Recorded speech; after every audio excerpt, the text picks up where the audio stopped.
So welcome everyone to the second annual Tennent lecture.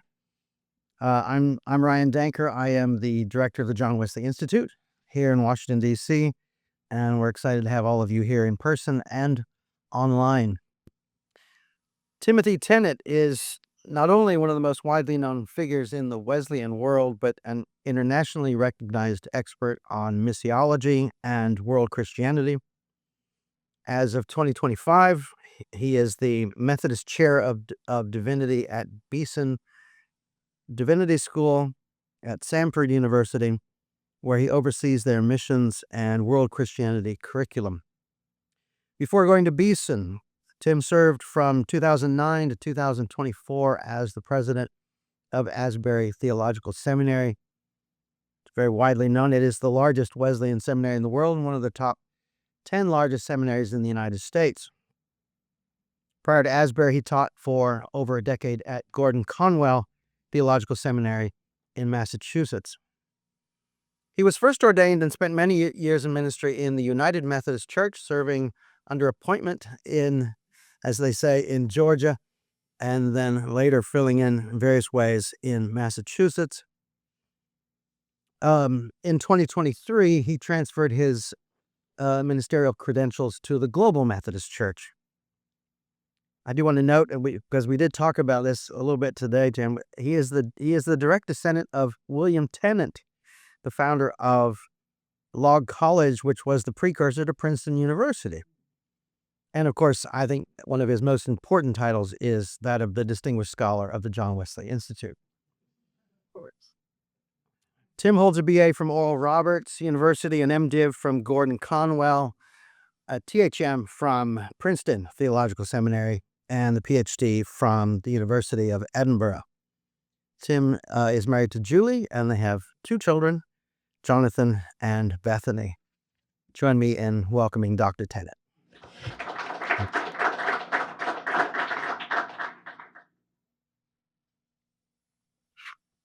Thank you so much, Dr. Danker, and thank you for the opportunity to be here. Is everything okay? And we're making good communication? Good. Good to see you.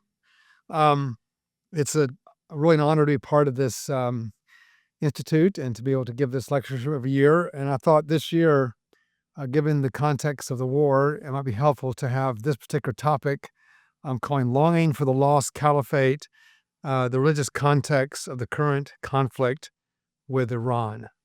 So this will be a hopefully timely topic. I'll share, my notes will be available to all of you if you want to see them later or get them from the IRD. And we'll have a time of Q&A afterwards, so feel free to save your questions that you may come about.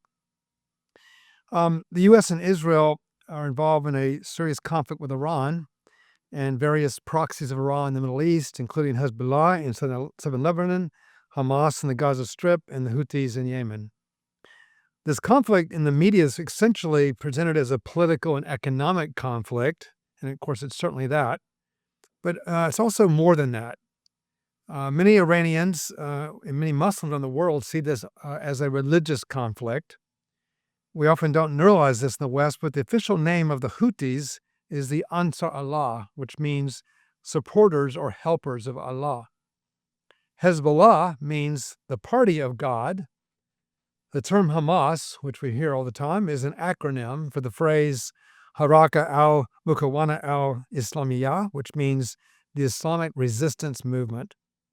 So these are really religiously defined movements that are involved in military conflicts. So I thought I would use this talk tonight to talk about the religious context of the current conflict in Iran. Before we really get into that particular thing, let me just say in a general way that one of the facts about the emergence of infant Christianity in its early days is that we emerged in the living context of competing faiths, cults, and philosophical inquiries. It's only in the later post-Reformation Europe context of Christianity that we lost that context mostly. And so Christianity has become dominant with the full force of civil authority. We increasingly realized that we weren't able to really talk well across the boundaries with other religious movements. To be sure, we struggled with inter-religious dialogue among ourselves, our own conflicts between the magisterial reformers like Lutheran, Reformed, Anglican, and the more perceived heresies of the dissenting traditions like Anabaptist or Moravian. All that's part of our history. However, in the last century, we slowly became aware of that Christianity does not exist in a religious vacuum, and the Western Christian movement has been slowly moving to much more awareness of the Christian context with non-Christian faiths.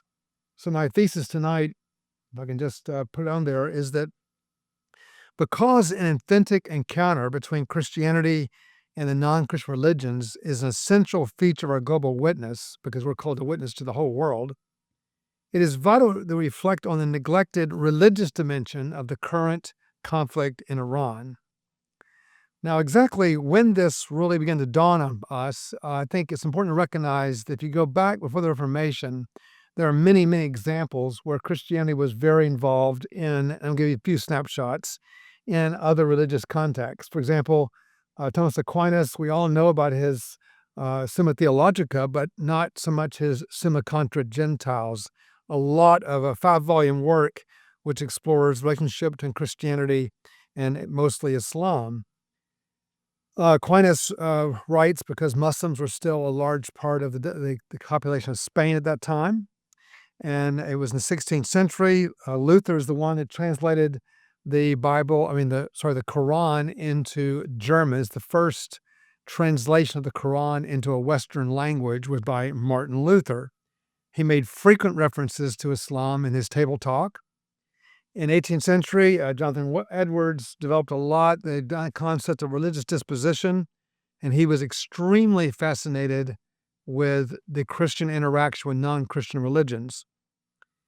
Despite all of this, it must be said that Aquinas, Luther, Edwards, and so forth really did not have a lot. In fact, you might say there's a stunning lack of knowledge of the particular actual teachings of Muslims or Hindus or Buddhists, etc. I've already noted it wasn't until the 16th century that even the basic text of Islam was available in a modern Western language. It was a full century before Robert de Nobile, who made that, he was the first Roman Catholic to arrive in India, or first scholar to arrive. He was the first person to learn Sanskrit, and he arrived in 1605. Think about that. So the great bulk of the sacred texts of Buddhism and Hinduism did not become fully available until the late 19th and early 20th centuries. I particularly want to note the work of Max Muller, Sacred Books of the East. These were published over a 20-year period where that was the first time where the actual primary source writings of non-Christian religions was available to the English-speaking world. Today, all of these documents are available on Amazon.com at the click of a mouse. You could get one put on your iPad before you get home tonight, but it wasn't so for most of the world's history. If I were pressed to give a moment, when this conversation really re-emerged among Western Christians, I would say it happened at the World Parliament of Religions held in 1893. That was a very big turning point. And there was the Global World Missionary Conference in 1910 in Edinburgh. So what I want to do is I want to just kind of outline, I think, historically, just as a kind of a summary, how Christians have kind of fallen down, you might say, the spectrum of how Christians have interacted with other faiths as a general rule, Christian attitudes for other religions. And I'm going to kind of give a verse for each of those. The first is the verse from Acts 4:12. Salvation is found in no one else, for there's no other name under heaven given to men by which we must be saved. Acts 4:12. That's in some ways kind of the summarizing verse of this first view, which I call the discontinuous view. This view holds that there's a radical discontinuity between Christianity and all the non-Christian religions. Jesus Christ is the embodiment of divine revelation. All other religions are based on human attempts to justify themselves before God. And they think about people like Hendrik Kramer in his book, The Christian Message in a Non-Christian World. These are very, very famous book published in 1938, and basically argued that we should not even accept the distinction of general revelation, special revelation, but a revelation is effectively not simply about ideas or even theology, but it's about an act. It's about an historical act in Jesus Christ, a person who acts in history in real time and real space, and by definition, history is unique and unrepeatable, and therefore what God did in Christ is completely unique. I think we all can appreciate this view. I'm going to move on to the second view, which is the fulfillment view, and I think their main verse would be Matthew 5:18. I've not come to destroy, but to fulfill. The second view, called the fulfillment view, holds that the Christian faith completes and fulfills all the aspirations and longings which are already present in other religions and philosophical systems.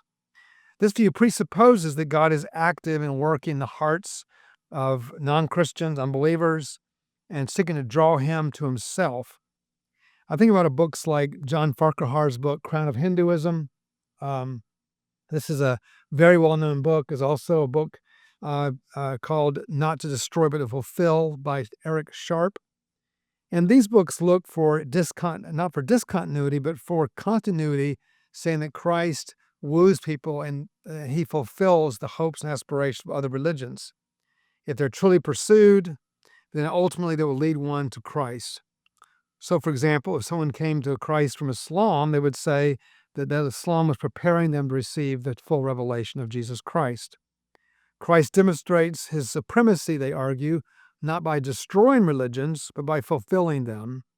And just as he justly fulfilled the aspirations of the Jewish law, priesthood, law, sacrificial system, so he fulfills the highest aspirations of all religions. Probably in the early church, the best example of this would be Justin Martyr in his dialogue with Trypho, who points out that his many years of pursuing the truth through Greek philosophy, Platonism, Stoicism, etc., raised questions which could not be answered, and ultimately he found that answer in Jesus Christ. He also argued for what's called the Logos Spermatikos, the seed of the word, which was present, he claims, in all religions, and that can be ultimately brought forward to Christ. The third position, I can't really find a New Testament example of it, but Isaiah 1:18, come, let us reason together, might be their best verse. This view is known as the dialogic view, sometimes called the pluralistic view. This view, unlike the other two, does not believe that Jesus Christ holds any particular unique claim of priority or superiority claims. Pluralism sees all religions as providing independent access to divine reality. You see this in scholars like Wilfred Cantrell Smith, W.E. Hawking. The general theme is that all religions are equals, and every religion should just be in dialogue with one with another. Hawking famously said in his Living Religions in a World Faith, he said, if it were true that without the doctrine of the one way, missions would lose their motive, I would accept that result. He's basically saying, I don't really believe that there should be a mission of the church to convert people to Christianity. Probably the most well-known contemporary exponent of this view is John Hick, who wrote a book called The Myth of Christian Uniqueness. He also wrote a book called The God and the Universe of Faith. He basically argues that religion really does not involve objective experience like history breaking in, but subjective experience, people's own experience of faith, longing for God, etc.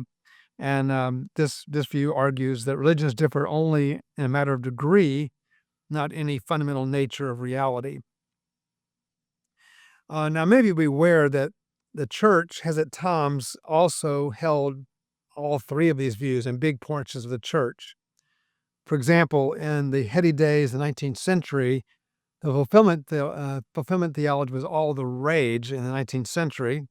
After two world wars, it kind of shifted more to the pluralistic dialogical views, and then all through the 70s. In the last 50 years, we have seen a reemergence of more conservative, I would say more biblical views that are also present. But tonight, what I really want to do is just have as kind of a background. My real interest is kind of flipping the script a little bit and pointing out that Islam has the same kind of categories in terms of how Islam has interacted and thought about Christianity. Muslims, too, quite surprisingly perhaps given today's context, have over their history migrated to all three of these religious positions. If I were to ask, what is the view that's been most dominant over Islamic history, I would say that it is the fulfillment view. I don't know if you know this, but in, of course, John 14:26, John 16, 7 and 13, this is actually verse 13 here, and John 14:26, Jesus talks about the Helper or the Holy Spirit coming. This is the word, it's often translated, the Comforter will come, etc. The word that's used there is the word pleikotos. It's your when I go away, if I not go away, the Helper, Parakletos, will not come to you. I go, send him to you. He will guide you into all truth. There's a very famous passage in John's Gospel where Jesus is predicting the coming of the Holy Spirit after his ascension. He's telling us that it's to our advantage he goes away. The Holy Spirit's going to make the presence of Christ universal, and he's going to teach us and lead us into all truth. But one of Muhammad's titles is Ahmed in Arabic, which means praised one. And if you take that term back into Koine Greek, it's Parakletos, very, very close. So one of the Muslim faults, I'll say, but one of the Muslim strong claims is that when Jesus was predicting that another would come after him, a parakletos, a helper to, quote, lead you into all truth, they believe that Jesus was sending or predicting the coming of Muhammad as the final prophet to fulfill all righteousness, and therefore they view both the Torah of the Jews and the Gospels ultimately all pointing to Christ. I give you many other examples from the Quran, but you get the idea. So Islam was seen as the fulfillment or climax of all previous revelations, all culminating in Muhammad. If you go back to the 13th century, you'll find, for example, very, very peaceful dialogue between St. Francis of Assisi and the Sultan of Egypt that are very famous. That would be one of the dialogical moments in Islamic history. They've had it all.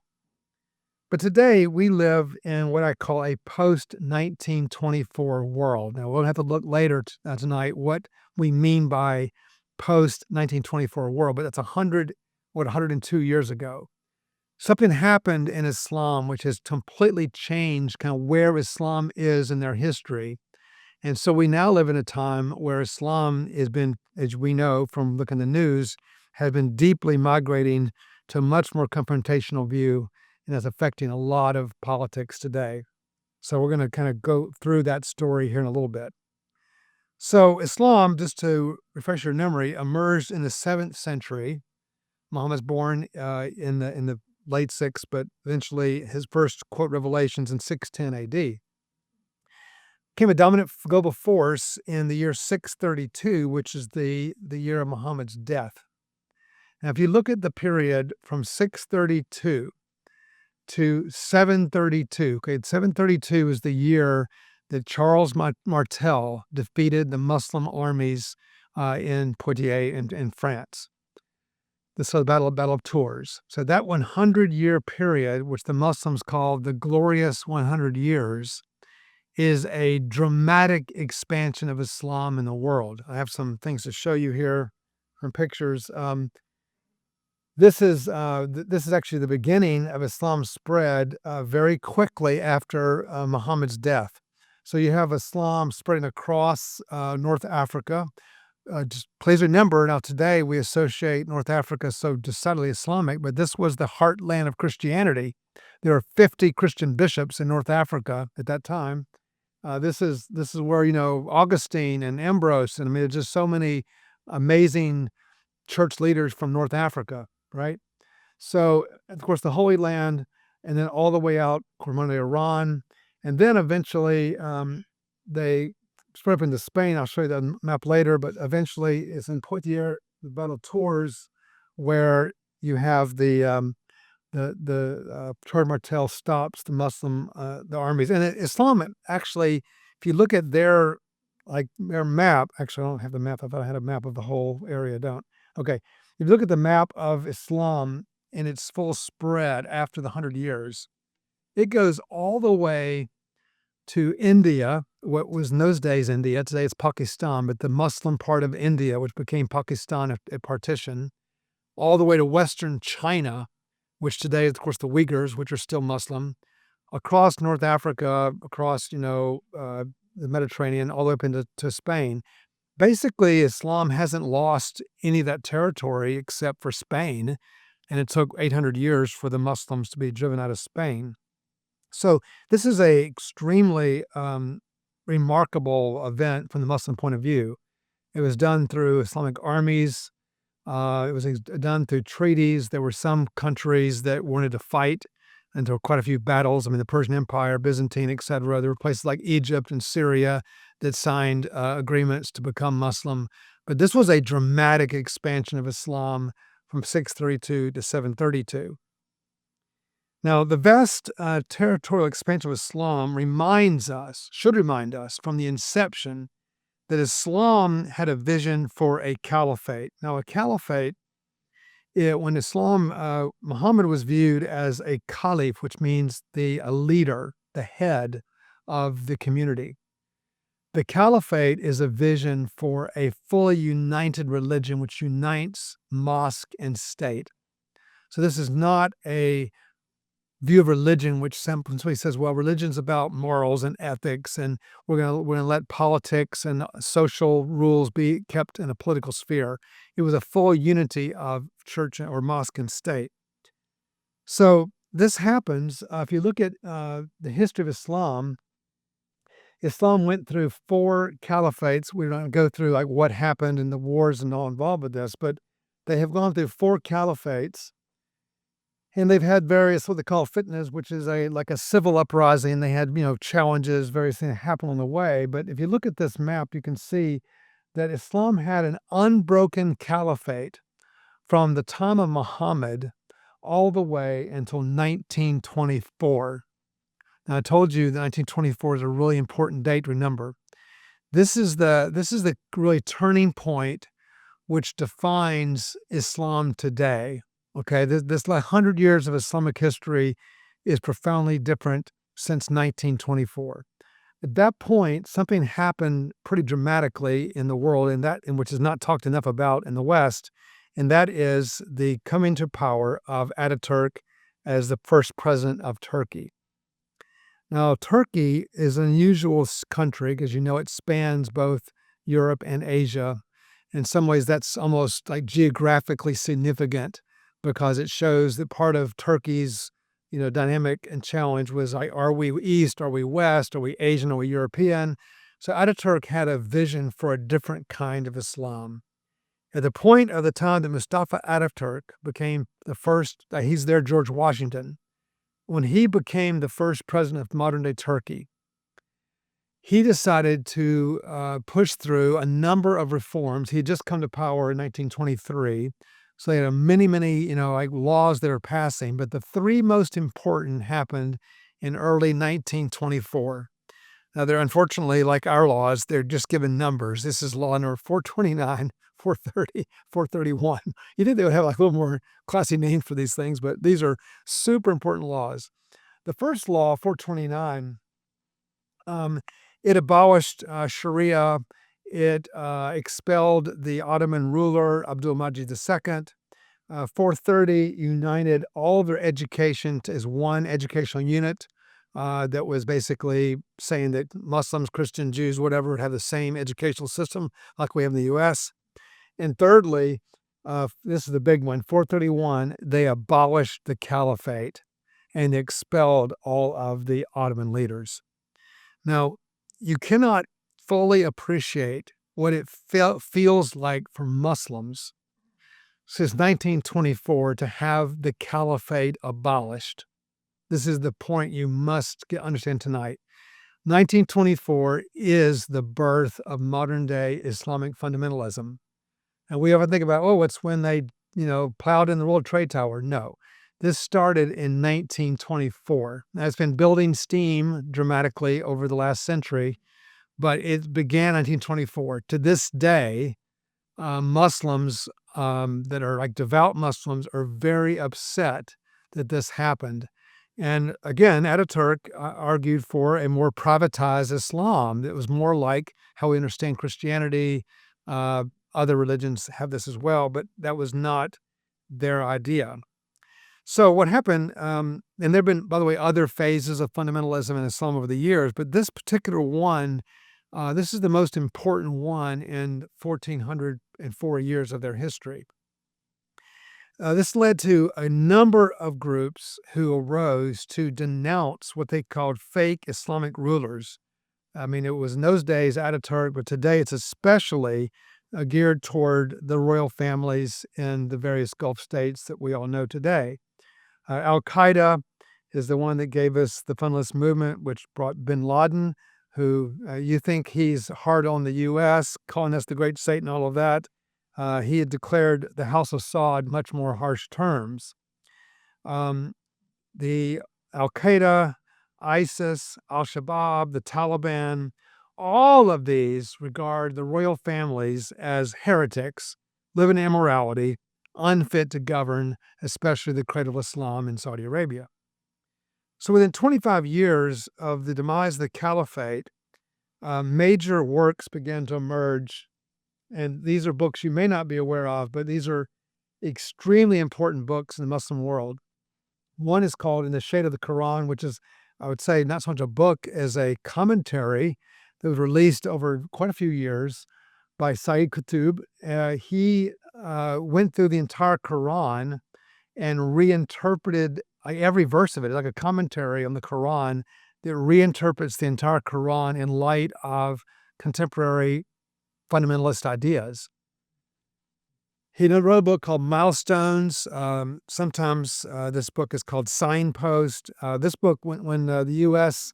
During the Gulf War were raiding like various like terror cells and all that around the world, this was the most found book in those raids. It was a book called Milestones. Very, very famous book. In fact, when this other book was published, Abd al-Salam, Jihad, the absent obligation. This is the one that says that Islam should have jihad, that is like active, interpreted as like terroristic activity, as the sixth pillar. This led the very next year to, it was published in 1980, to the assassination of Anwar Sadat in 1981, which is assassinated by Muslims on live TV, by the way. I remember the day it happened. Many scholars of Islam actually call the current version of Islam Qutubism, which is after Sayyid Qutb, or Islamism, because of these books, Jihad, the Absent Obligation, Call for Global Islamic Resistance, Recalling the Caliphate by Sayyid in 2014, and the one that inspired my title for tonight, Longing for the Lost Caliphate by Mona Hassan in 2016. Very, very important books. So returning to our initial categories, the royal families in the Middle East, this would include the House of Saud in Saudi Arabia. We hear a lot about in the news. House of Khalifa in Bahrain. House of Thani in Qatar. The House of Saba in Kuwait. The House of Busaid in Oman. And the House of Hashim in Jordan, as well as the rulers of the UAE, which are 7 different emirates. All of those rulers are regarded in our version of things like mainline Protestant liberals. They're pragmatists, they're textual revisionists, they're quite liberal in their views of Islam. Now, by the way, in the entire Muslim world right now, the only country in the Muslim world, in the Middle East, that has a clerical ruler is Iran, which of course we know if they have it today is a matter of dispute. We'll come back to that in a minute, but they're all political leaders. They may have very strict Islam in their country, including Saudi Arabia, but this is not something that is part of the life of the actual typical royal family. Otherwise, they wouldn't be permitting U.S. bases on their soil, for example. These things cause a great ire. I mean, if you ever heard of the so-called Ladenese epistles. These are the writings of bin Laden prior to the World Trade Towers. A lot of ink is spilled on denouncing the royal family in Saudi Arabia, and particularly upset that U.S. bases are present in Saudi Arabia. This is an ongoing concern for the fundamentalists. So what's happened is, since this is the situation, the Sunnis look out onto the Muslim world, and they believe they basically have corrupt leadership. Now, the fundamentalists want to see that overthrown. That was part of what we've seen in the original Gulf War. The Iraq War, though, made it clear that the Sunni world is far too diverse and divided to be able to reconstitute a Sunni caliphate along the lines of what people like bin Laden hoped for. And we'll see this in a minute in the map. The Sunni world is way too big, stretching across, Africa and across all the way to Indonesia, India. It is a huge world. The Shiite world, in contrast, and we'll say more about Sunni and Shia in a minute, but the Shia world is much smaller. Basically, it's Iran, it's Azerbaijan, a portion of Iraq, and it's really about it. I mean, that's the Shia world. It's much easier, if you're a Shiite, to reconstitute a caliphate. So when the Shah of Iran was overthrown, Pahlavi, this was the longest standing hereditary dynasty in the world at that time, was overthrown in 1979. This is when the Ayatollah Khomeini first came to power, the first one, 1979. That was the birth of the Shia desire to recreate a Shia caliphate. This was the response to 1924. It took them to 1979 to actually overthrow one of their political leaders, in this case the Shah, and constitute a clerical regime, which is what's currently the situation in Iran today. Now, before we talk about the rise of Ayatollah Khomeini more in the Shia Caliphate, let me just remind you of a few things. I mentioned the Hezbollah in southern Lebanon, Hamas in the Gaza Strip, and the Houthis in Yemen. Now, when you hear the names Hezbollah, Hamas, and Houthis, which of those three is not like the others? That's my quiz question for tonight. Well, you don't get this on CNN or Fox. The Hezbollah and Houthis are Shia groups. These are Shia proxies. The real surprise is Hamas. Hamas is a Sunni group. It may surprise you, but traditionally, the Sunnis have always hated Israel. I mean, that's pretty standard, especially since the 40s. The Shiites have not particularly had that with Israel, traditionally, over their history. So in fact, there's a point in the Quran where Muhammad goes on what's called a night journey. He goes all the way to Jerusalem. This is like a vision that Muhammad had. He goes to Jerusalem. He's transported there. He's go up into heaven. He gets certain revelations. He comes back down and comes back to Mecca on one night. That's a Sunni belief. The Shia doesn't believe it happened that way. He didn't go to Jerusalem. So the Sunnis have a kind of fixation on Jerusalem the Shia didn't have. But in 79, when the Ayatollah came to power in Iraq and in Iran, they realized the usefulness of having Israel as a common enemy among the whole Muslim world. At that point, I'm picking up the fundamentalists now. The fundamentalists are, I would say, virtually united in their opposition to Israel. And that's part of the fuels the challenge that we face today. Let me say a little bit about, and so I think the Hamas thing, the political, like providing arms to Hamas would normally not happen in the Muslim world. A Shia group does not make alliances with a Sunni group. We'll see why in a minute more.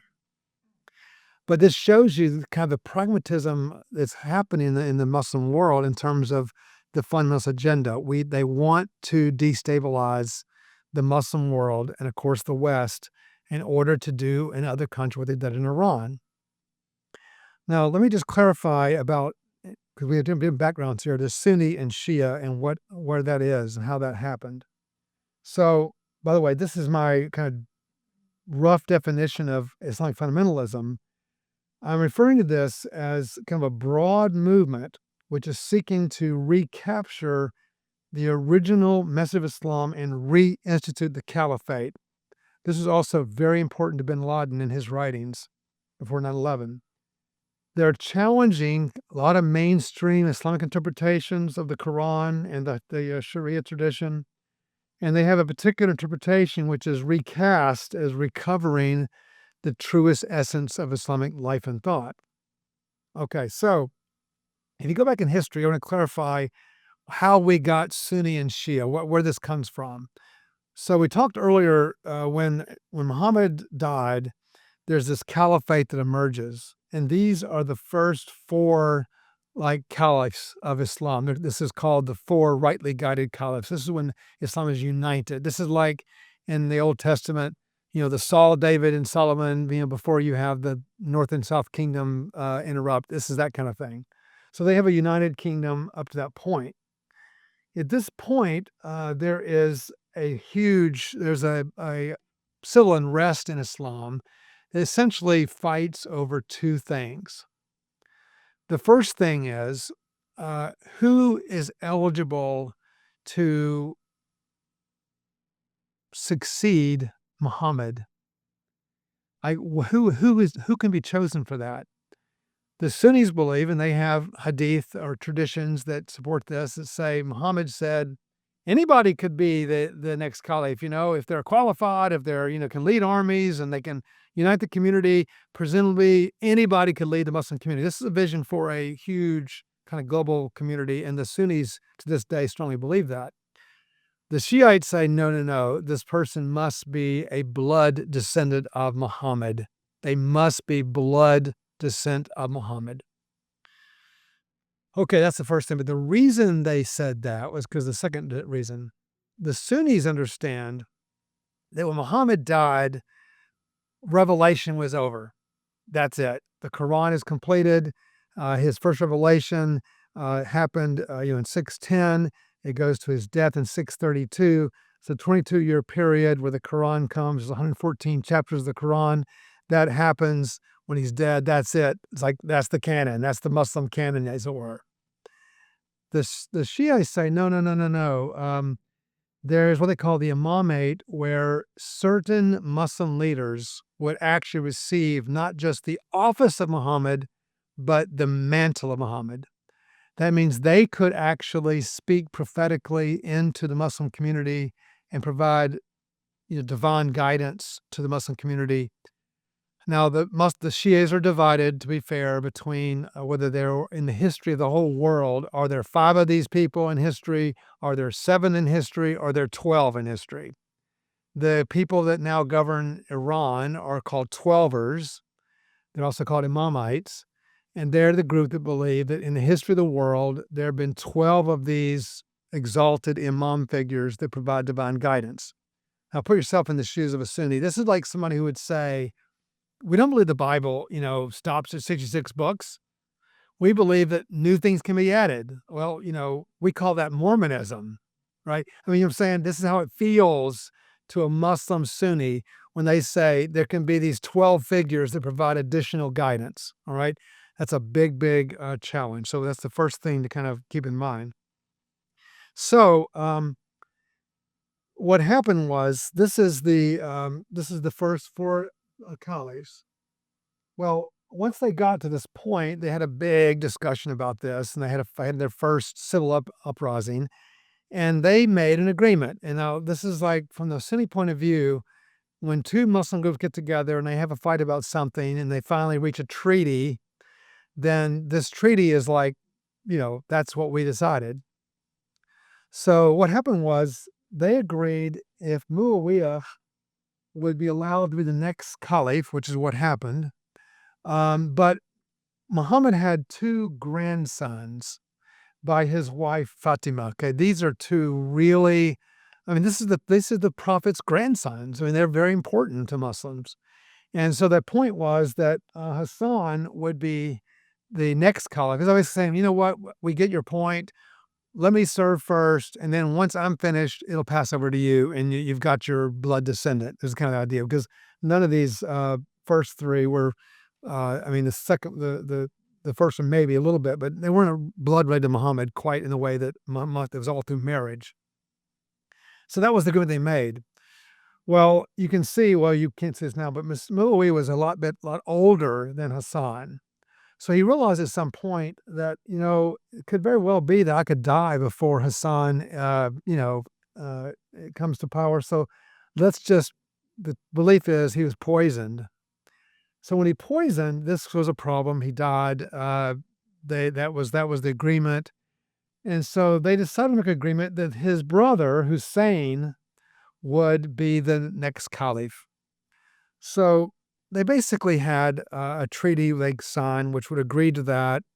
And so Hussein had a what do you call it, like a passage of peace to go where they were going to meet, discuss it, and do the final signature. So the whole thing had been set up, agreed to, everything is fine.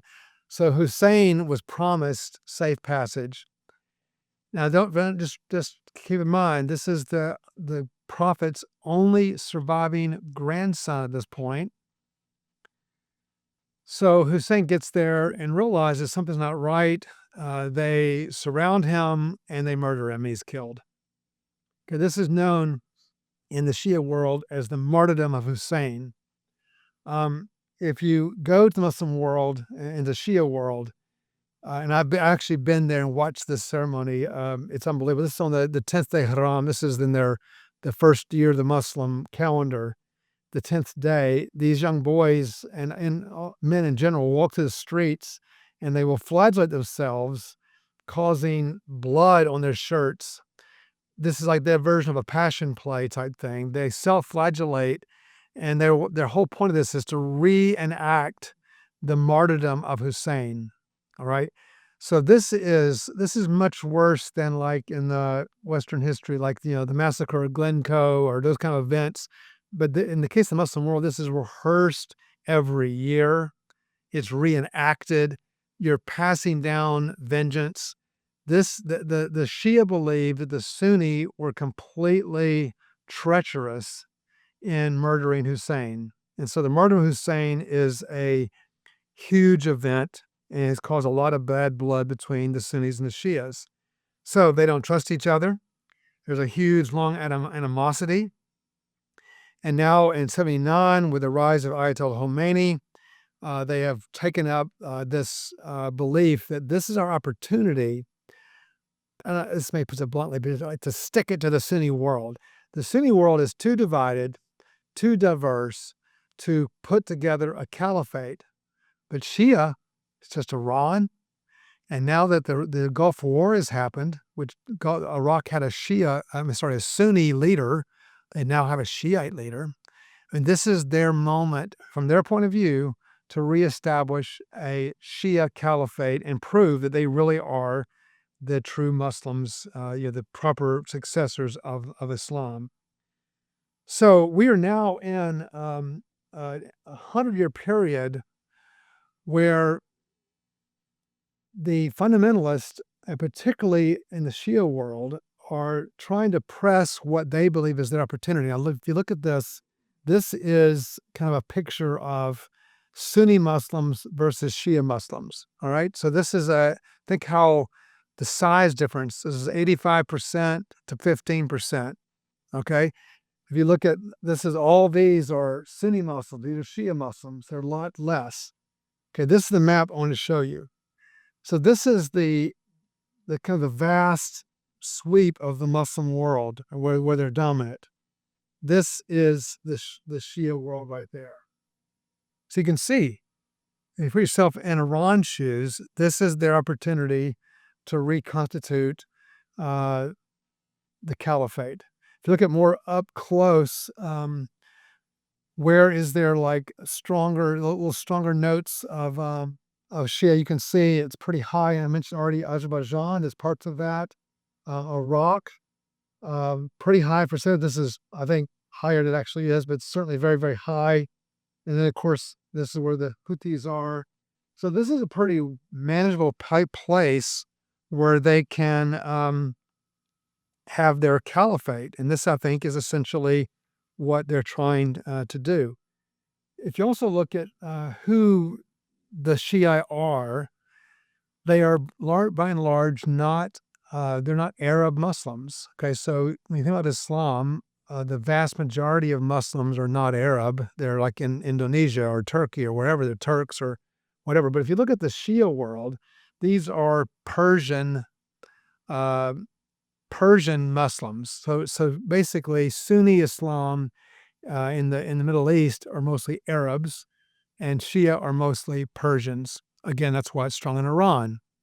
But if you look at even in Iran, like you see Iran has 95%. Well, what are the 10%? Well, there are 10% non-Shia in Iran, but they are in all the coastal areas where Iran has non-Persian peoples living, which is why when the helicopter went down, I mean, the plane was shot down over Iran a week or two ago.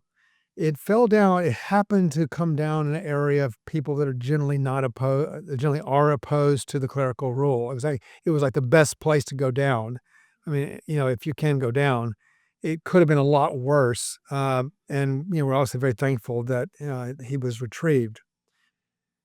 Okay, so we are now 100 years into a period in history where Muslims have swung from kind of more dialogic or fulfillment view to much more antagonistic, confrontational view.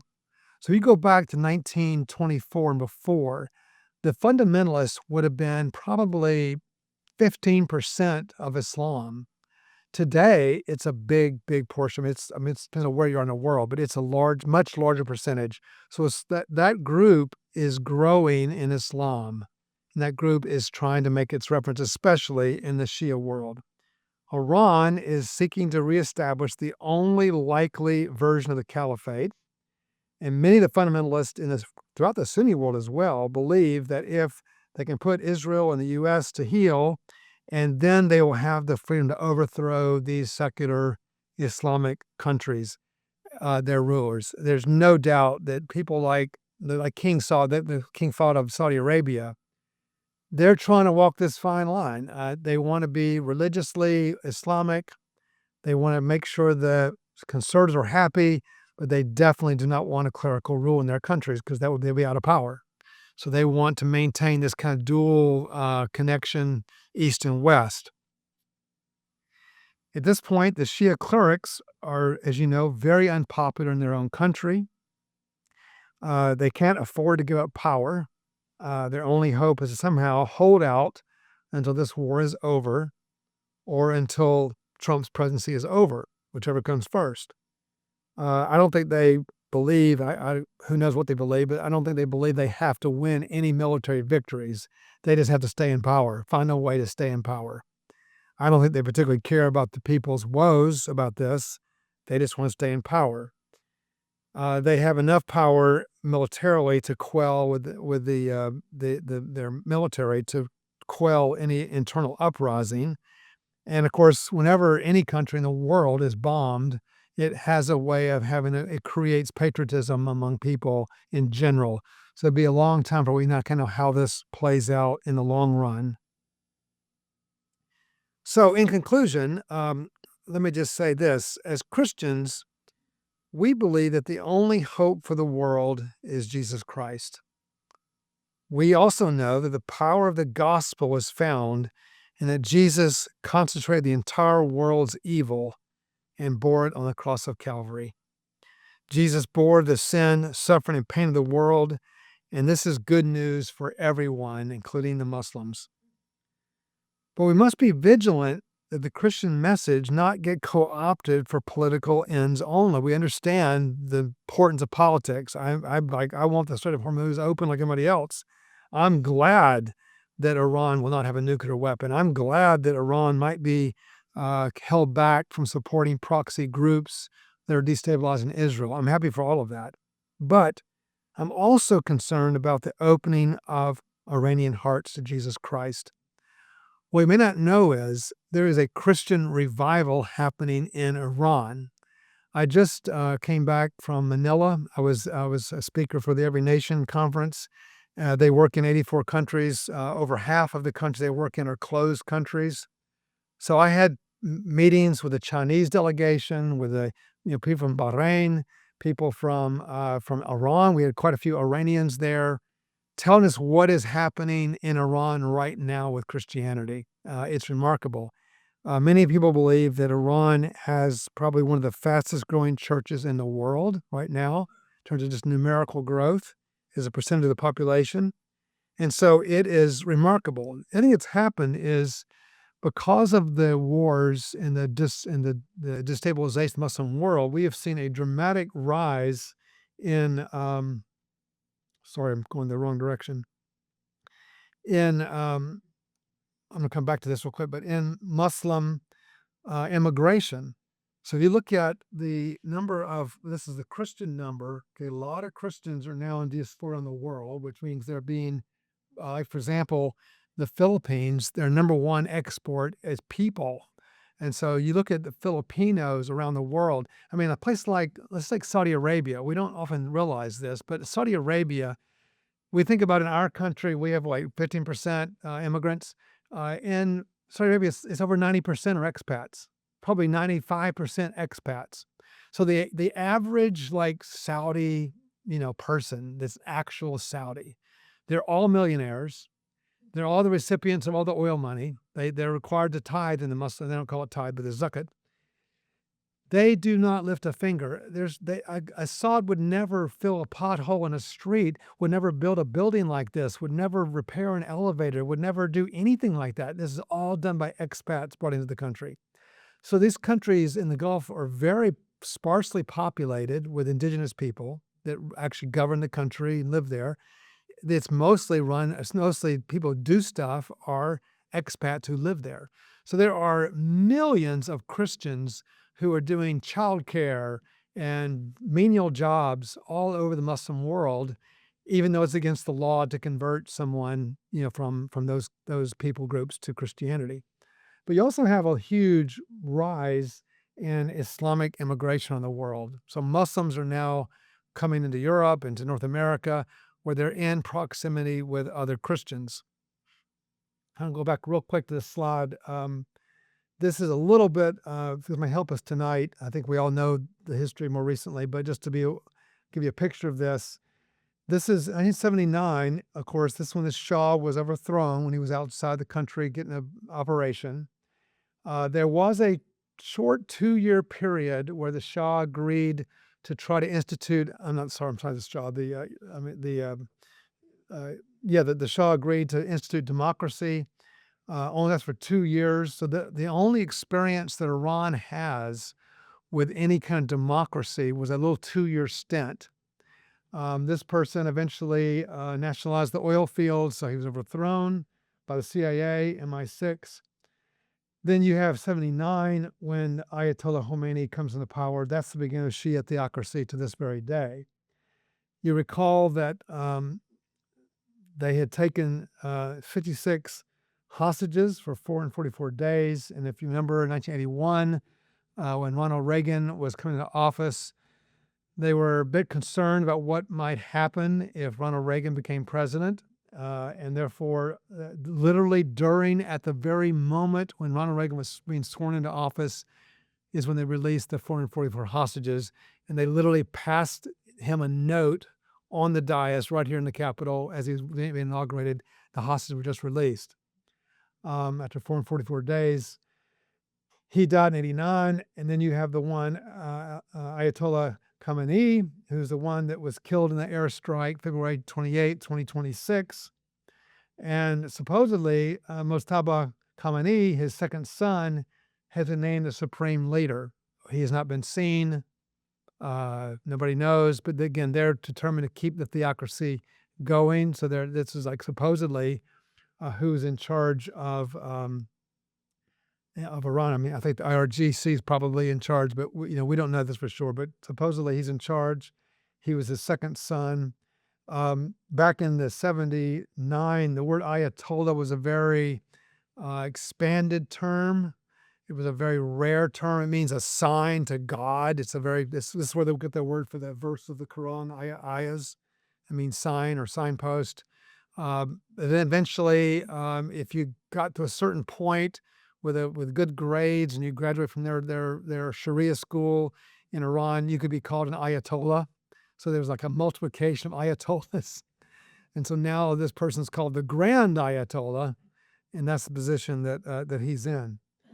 So at this point, that's where we are at this point. You can see, these are the numbers I was saying about in Emirates, 93.9%. These are international migrants in the country. That's the end of my slideshow. I want to go back and just have this one on the, maybe this one here would be good to have on the overhead for any questions. But I want to come back to my closing thoughts. There are likely 1 million Christians in Iran right now. Think about that, 1 million Christians we never hear talked about. I'm really concerned about them. And I believe that when Jesus said, I will build my church, this has to believe people from every part of the world, including the Muslim world. And I certainly hope that in this, and even through this destabilization, we might see the emergence of a very powerful church in Iran that can freely live and preach, propagate the gospel throughout Iran. Thank you very much.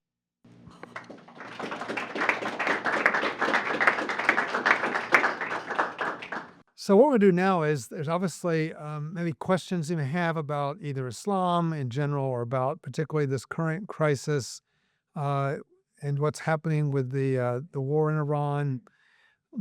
Just to be clear, my thesis tonight, my goal was to help understand the religious dimension of this from the Muslim point of view.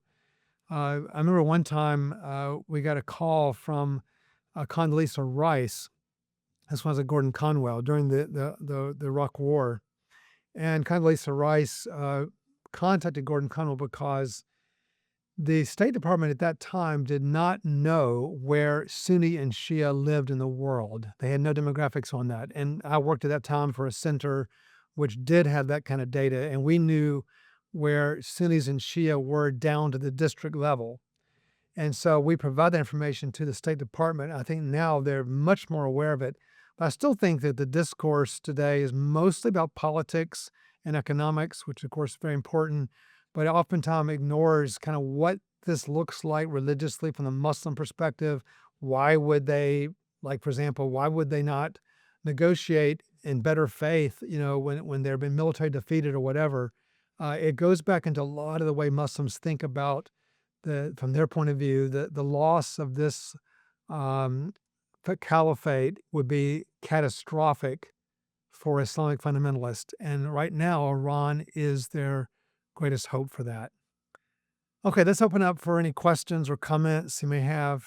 We've had a lot of things said tonight. We'll see what other good. How does the Muslim Brotherhood play in this role?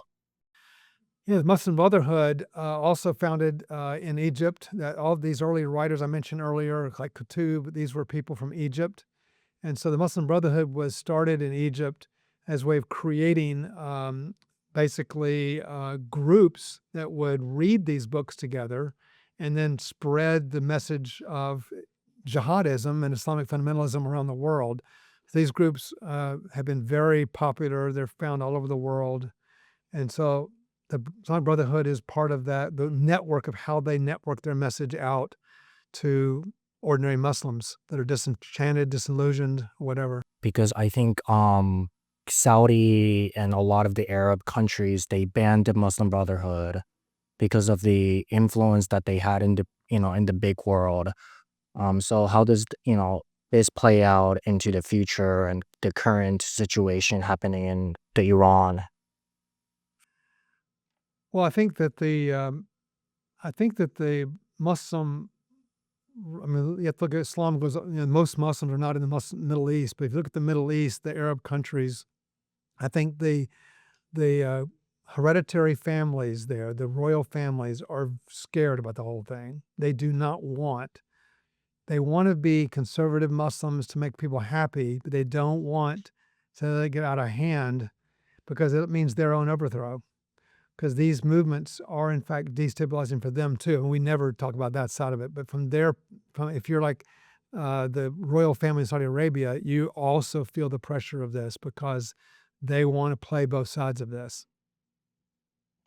Yes. So it would appear in the current context that there is almost a state within the state in Iran, that you have the religious leadership with the Ayatollah and the religious leaders, and then you have a state leadership that in some ways is a front, it would appear.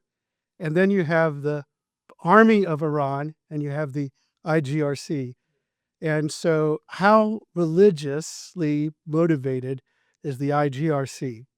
Are they wed to the fundamentalism of the religious groups? Yeah, I mean, I think the answer is a little unknown, but I would think the general rule answer to that would be they're not as wed to it as the main clerical group, which is, I think, explains partly why Iran is sending double messages right now, because you have it's like every day, is the Strait of Hormuz open or is it closed? A lot of it depends on who's in charge. I think the lay military would like to see it opened. I think that the hardliners I don't want to see any compromise at all. I mean, I think that's kind of comes down to that. It's hard to know for sure. No one knows. I mean, that's one of the things that's been questioned a lot. Like when they have the demonstration on the streets, at what point could military people join in with those protests? That of course was not happening. And so there's different estimates, but thousands and thousands were jailed or killed during the protesting period.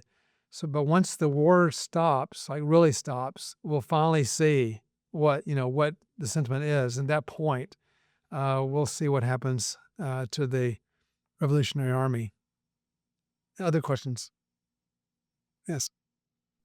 So you're suggesting that, or I'm understanding, that the Sunnis really are somewhat paralyzed in how they react to what's happening in Iran. So we wouldn't see them partnering with the United States, for example. And then there is within Iran the division, the unpopularity of the clerics. So is there a hope that there is a revolution that's sparked in Iran that then would be supported by the larger Sunni community? Like, what is going to happen between the Shia and Sunni relationship as a result of this war? Okay, so let's first go to the first point. The Sunni world, they are in alliance with the U.S. and much of them. I mean, we are using their bases. I think one of the things that's actually happened, a little surprising to people, is how when Iran began to shoot missiles into their neighbors, it caused a lot of surprise in the Western world. But it's not a surprise if you know the Sunni Shia division. And they kept saying, well, we're just hitting U.S. bases, but they weren't. They were hitting also some civilian targets. So there's definitely, there is actually Sunni U.S. alliance. I mean, I think that the Abrahamic Accords, and then earlier, of course, when Anwar Sadat made peace under Jimmy Carter with Egypt, I think those are viewed as disastrous things by the fundamentalists. And also the second point I want to make is that when you say Sunni, we're talking about right now a particular group within the Sunni, the fundamentalists within Sunni, not Sunni in general. I mean, a lot of Sunni in general are just secular people who just want to move on with their lives. But there are, as an element within that, I don't think the Sunnis at all want to see, I mean, even the Sunni fundamentalists do not want to see a Shia caliphate because they're a bunch of heretics in their point of view. So I think they would like to see their own caliphate, but the point is that would take overthrowing dozens of leaders in the world, and that's a big, tall order. Whereas the Shiite, it's much more doable for them because they're so much smaller. So I think that's the rub between Sunni and Shia, but you're not going to find a lot of collaboration between Sunni and Shia they like to portray like a big, they call it the Ummah, the great Ummah of Islam, the unbroken, seamless community, but it's not unbroken and seamless. There's a lot of division inside Islam, And even the word Sharia, I think, is mostly misunderstood in the West because Sharia, which means law, uh, there's not one Sharia. There's multiple Sharias. So there's four basic Sharia traditions that are followed in Muslim world, in the Sunni world. The Shia have their own world of it, but one is like quite liberal, and like if you're in a place like Indonesia, it's much more liberal than a place like Saudi Arabia. So the result is they don't even agree on what Islamic law is. And so, and I think the third thing I would say is that the other problem that Christians have in a kind of understanding of Islam is that we assume wrongly that all religions speak the same language of, like, theology is the native language of all religions. That is definitely not true. So we assume that religions are framed theologically. That's true for Christianity. It's true for Judaism, at least since the 13th century, but it's not true for Hinduism, which is a philosophical language. And Islam really is a forensic legal language. You should be a lawyer like you. Lawyers are the ones who understand. I have one of my students who was going to Saudi Arabia, and he's going to UAE, and he's an artist. Now, Sunni, they have a strong prohibition against certain forms of artwork, like painting pictures of people. They said it's a violation of the second commandment. So he wrote, his host, this Muslim family, said, I'm an artist, and here's some pictures. I mean, this is all paintings of buildings and stuff and fields. It wasn't paintings of people. Is this okay? Because I like to sell my art on the streets, whatever. And he said, let me consult with my lawyer and get back with you. That's a great insight into Islam. It's a legal tradition, not a theological tradition, the way we often think about it. And so that'll affect how whatever happens between Sunni and Shia in the Muslim world. Okay, others? I had a question, sort of related about Erdogan. Can you speak to what Erdogan's views are on a Sunni caliphate and his, I don't know, his reaction to what's happening in Iran? Yeah, I think that these political leaders, political leadership is basically unsupportive of caliphates because caliphates require clerical rule, and they're against clerical rule. I mean, I think we have to understand that these leaders, like when Saddam Hussein was overthrown, no one believed that Saddam Hussein was in any way a practicing devout Sunni Muslim. These are political leaders, and they are not. They're looking at their own political advantage in their countries. Just wonder if you could speak a bit more, and you already did in your talk, but just elaborate a bit more on the religious foundations of Iran's hostility to Israel. The Sunnis have this fixation on Jerusalem, but the Shia don't have, as you said. And in the West, we often think that if Iran were to get their hands on nuclear weapons, they wouldn't hesitate to use a weapon on Israel.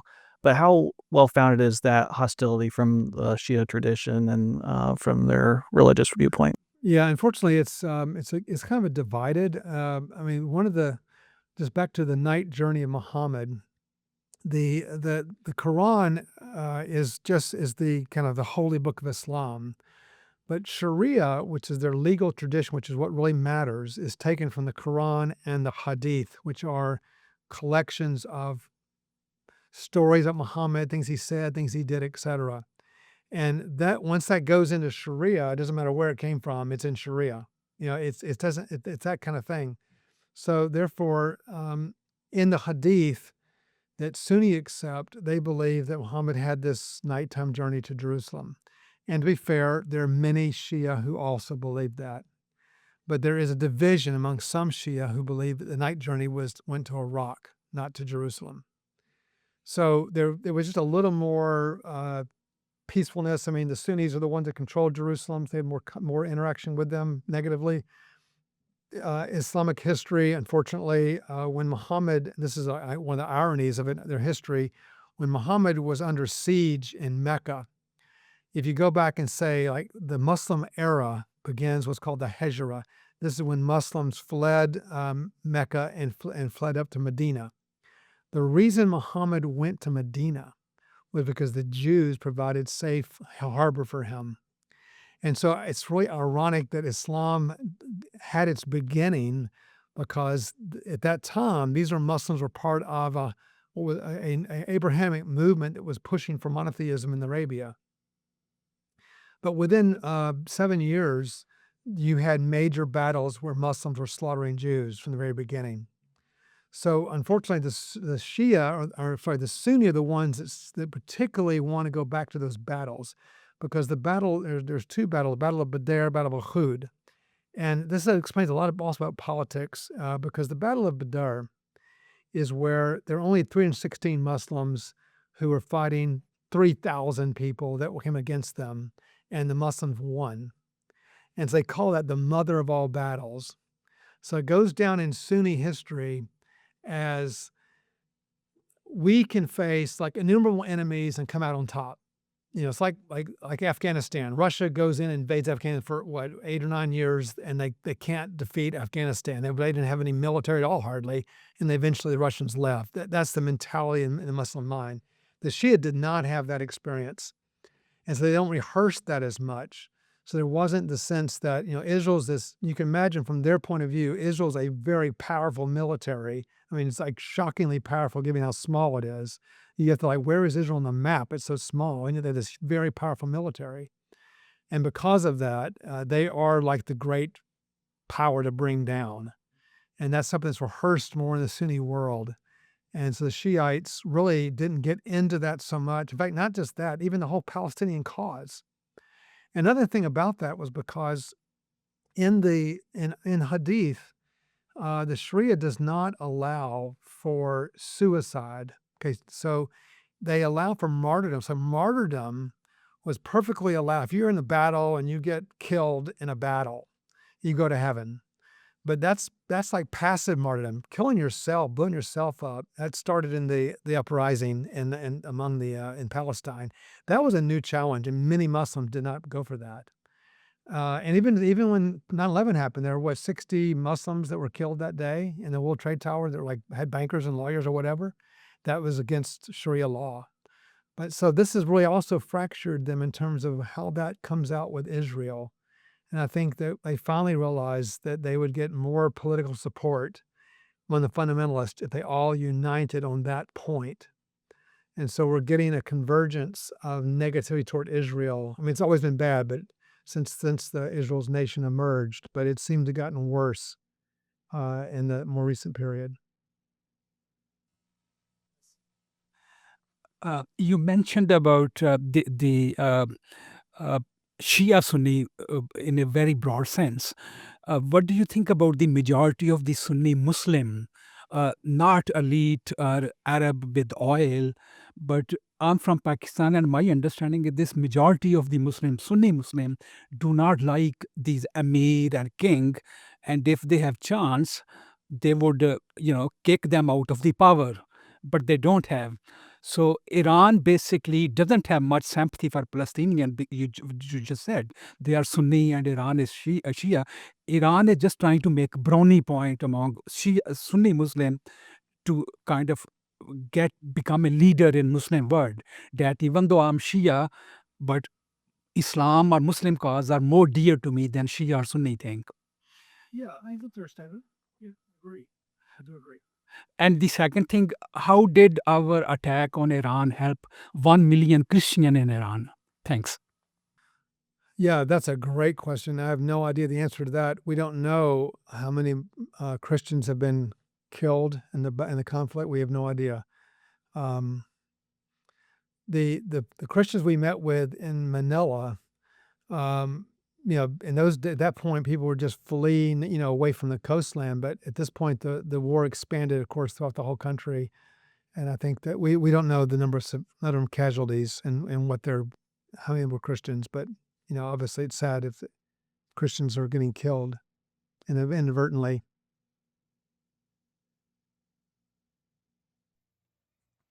You mentioned 1924 is crucial, and apparently you also included the Shia in that.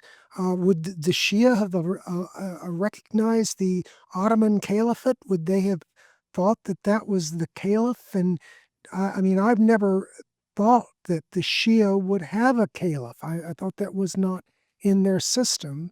And I guess kind of as follow-up, does Iran really have any aspirations to lead the Muslim world, to lead the Sunni? Do they think they're going to unite Islam? No. Yeah, let me just clarify that point. Good question. No, the Muslims, I mean, the Shia have their own system, the Imamite. We'll come back to that, but the Shia do not have any aspirations to rule the Sunni world at all. I mean, there's no way they could do it. And the hatred is too great. The point being, though, is that if they could prove that they could create their version of a caliphate, and I'll come back to why I call it a caliphate, and they could then prove that they are the true Islam. That's the real point. They're trying to prove they're the true Muslims, not the Sunni. By the way, the word Sunni means normal or normative Muslim. It comes from Sunnah. The word Shia means sect, like a sect of Islam, S-E-C-T. They don't want to be a sect. They want to be the mainstream Islam. So in that sense, they want to make that thing, but they have no aspirations to kind of, they don't think it's possible. But your second point, yeah, all this caliphate that happens in 1924 it's a Sunni thing, absolutely. But the important thing of 24 onward is that that's the birth of Islamic fundamentalism in general in the Sunni world. That has had a huge impact on the Shia world. So what's happened is that event and the realization, because even the Shia believe in the union of church and of mosque and state, so that's in their blood, and therefore they do long for that. The thing that makes the Shia important on the caliphate idea is that they believe in the Twelvers, which in Iran believe, is there will be a final hidden Mahdi at the end of time, right? The Mahdi figure.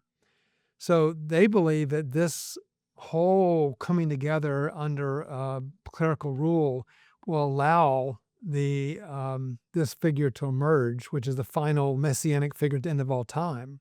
So that's apocalyptic for them. I think that gives them the impetus for it. So even though they have their own imamate, which has been passed down hereditary through all these years. They're like, these are business people, whatever, that inherit that line from Muhammad, but they're not Islamic leaders. They're not fundamentalist leaders at all. Some are secular, beer drinking, whatever, but they're holding the place for that imam, that final imam to come into. That's the point, I think, where it's kind of fired the imagination of the Muslim world. And we shouldn't think that these books that are being written about jihadism and reinterpreting jihad in more militaristic terms has not been read and appreciated by the Shia world. All these groups, Hezbollah, these are Shia groups, not Sunni groups. So the fundamentalism is deeply gone across the whole Muslim world. It's not contained just within Sunni.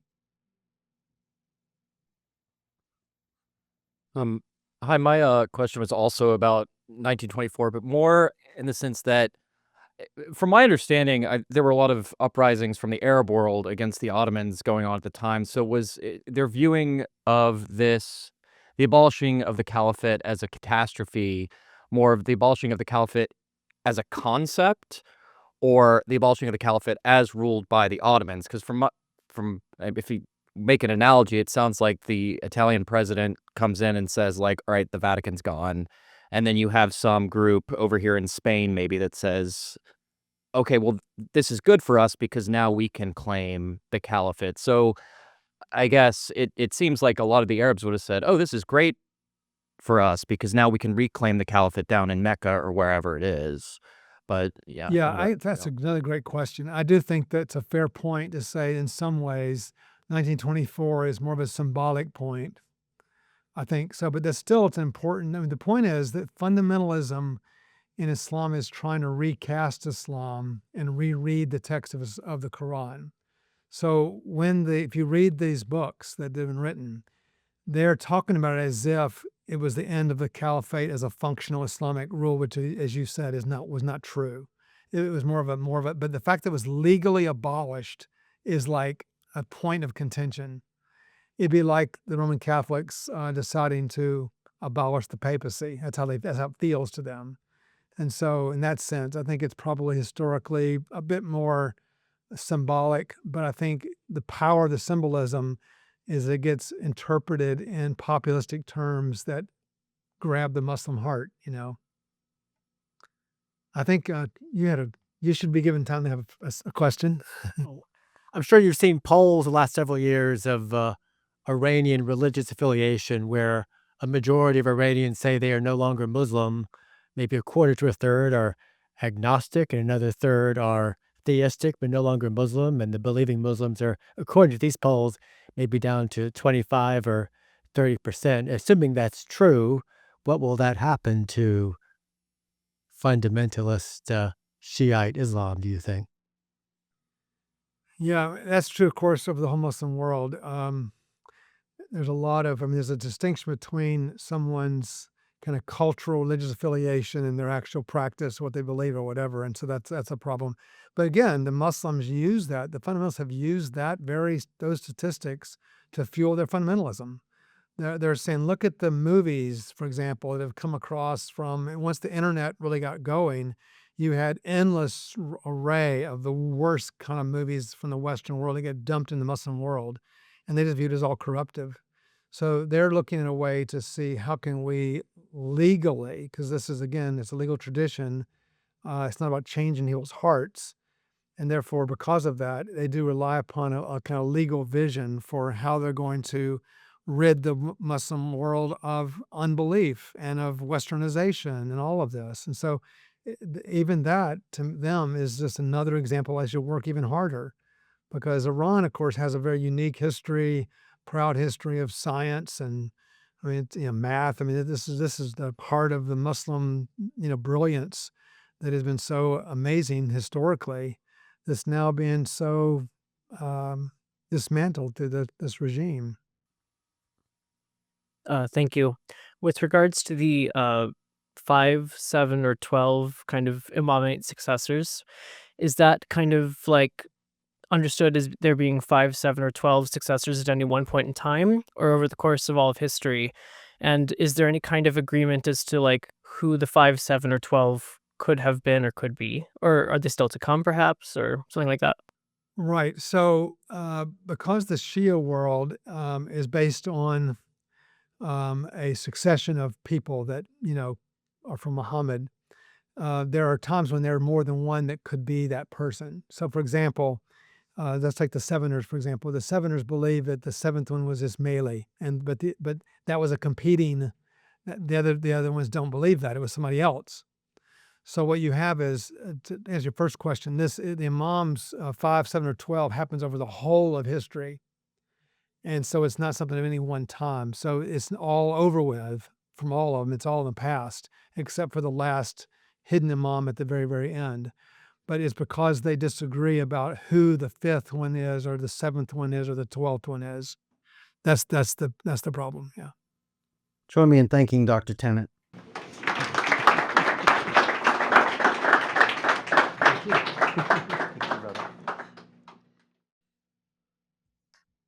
Not only a fascinating and historically rich presentation, but obviously a timely one, and of interest to many of us here in Washington and elsewhere. So thank you all who are here in person, and to the thousands online, I imagine, who will eventually see this. This will go up on the John Wesley Institute YouTube channel and be available to you then. And we hope to see you next year at the third annual Tennant Lecture. And God bless you all.